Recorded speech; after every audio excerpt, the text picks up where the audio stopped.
জানালা দিয়ে দেখা যায় কোপাই, চারপাশ ঘিরে আছে সবুজ। শান্তিনিকেতনের কাছে সবুজপত্র আবাসন প্রকল্প মন ভালো করে দেওয়ার প্রলেপ।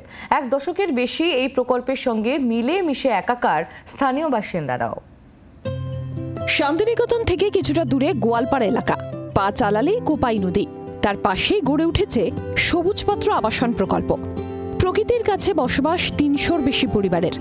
সবুজপত্র আবাসনের ভিতরে রয়েছে রেস্তোরাঁ, সেখানে রোজ ভিড় করেন শান্তিনিকেতন, বোলপুরের বহু মানুষ। শান্তিনিকেতন তো বটেই, বীরভূমে পর্যটন ক্ষেত্রে এখন অন্যতম নাম এই সবুজপত্র। শান্তিনিকেতন মানেই বাঙালিদের শান্তি খোঁজার আর এক জায়গা। আর সেই শান্তি শুধু শান্তিনিকেতন নয়, ঠিক তার পাশেই এই সবুজপত্র প্রজেক্টেও পাওয়া যায়। সে কারণেই প্রচুর মানুষ দূর দূরান্ত থেকে এখানে বাড়ি কেনেন, তারা বসবাস করেন।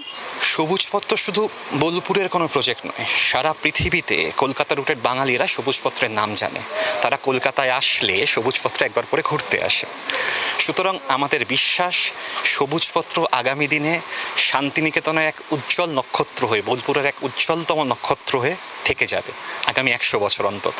সবুজপত্রের জন্য আজকে দেখুন, এখানে এই এলাকাতে আজ থেকে 11 বছর আগে যত মানুষের আনাগোনা ছিল, আজকে কিন্তু তার আনাগোনা বেড়েছে।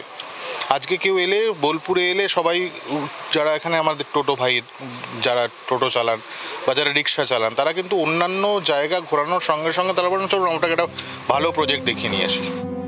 জন্মলগ্ন থেকেই ধীরে ধীরে বীরভূমের জমিতে শিকড় ছড়িয়ে দিয়েছে সবুজপত্র।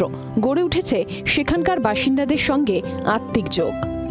এই সবুজপত্র প্রজেক্টের সাথেই যুক্ত প্রায় 1000-এরও বেশি পরিবার, যাদের দিনভর এখানে কাজ করে তাদের সংসার চলে। আপনার সংসার? আমার সংসার এখান থেকেই চলে। হ্যাঁ, খুব সন্তুষ্ট এখানে কাজ করে। কোম্পানির লোকেদের সাথে সম্পর্ক? মাম্পার সম্পর্ক, রিলেশনের মতো। এতদিন ধরে কাজ করছি, ধরুন কোম্পানির সঙ্গে খুব ভালো সম্পর্ক আমাদের। এই কাজের উপরেই পরিবার চলে? হ্যাঁ, এই কাজের উপরেই পরিবার চলে দাদা। ওই আবাসন প্রকল্পে এবার শুরু হয়েছে ফেজ 2 এর কাজ।